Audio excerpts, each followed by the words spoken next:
सांग मैंने चलतु बर्तमान आम देखा जीरो ऑयल रे केमी आम सार बनाऊँच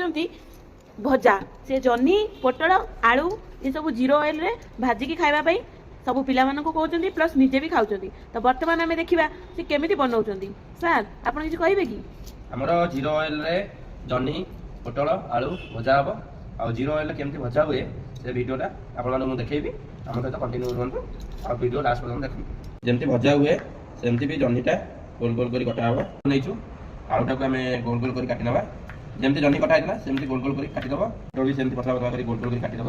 ना लंबा लंबा भी काटपार किसी ना पतला जगह काटिदेलु आज तो रहीगला आलू आ जन्नी टमाटो जो ये पोटल रहीगला टमाटो भी कटा होती धनिया पत्र लास्ट पका हम पियाज बसा है अबिका कड़े बसा है आम जीरा पड़ा है शुक्ला जीरा आज तेल ना शुक्ला जीरा पड़ा जीराटा को भल कि भाजीदेव आम सोरिष पकई दिया अबिका ड्राए ड्राए भी सोरिष पकाला लंका दीटा पड़े भजा होगा पूरा पटपट पटपट होगा आ पिज पड़ा पिज भी सहित भजा हो पिज मिक्स कर भाजिले जीरा और जो पड़े सोरिष लगे पिज दिए तले लगे आमर होगा टे पटपट देखो पूरा नाली नाली होगा पिज भी तले लगे ना है टमाटर पड़गला टमाटर को भल कि आम मिक्स करदे फेंटीदा टमाटर ढाकुणी घोर देदें उपर आटे कम करदे घोरा होता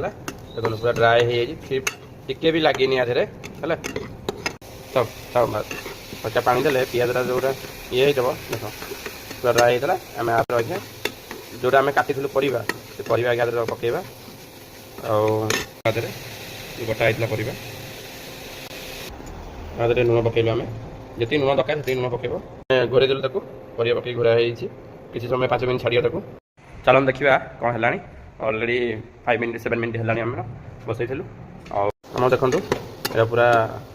आलू अलमोस्ट हो गलानी सब किसी जनी फनी होगा आम हाल्का टे धनिया पत्र नहीं मुझे किसी गरम मसला किसी गरम मसला मसला किसी पकाऊनी आधे ओनली जी नेचुराल जिनस धनिया पत्र रहीगला कंचा लंका रहीगला ये सब जिन जहाँ पकाऊँगी आ किसी आधे पकाऊनी जोटा कि देहपाई खराब हम आलू जनी होगला आम आज वीडियो ये आम नेक्स्ट वीडियो नुआ आइटम में देखेबी आमती कौन हुए आपण क्वेश्चन कौन रे मुझे विदाउट तेल बनई देखेबी मुझे नेक्स्ट वीडियो देखा चलो जय श्री राम बाय।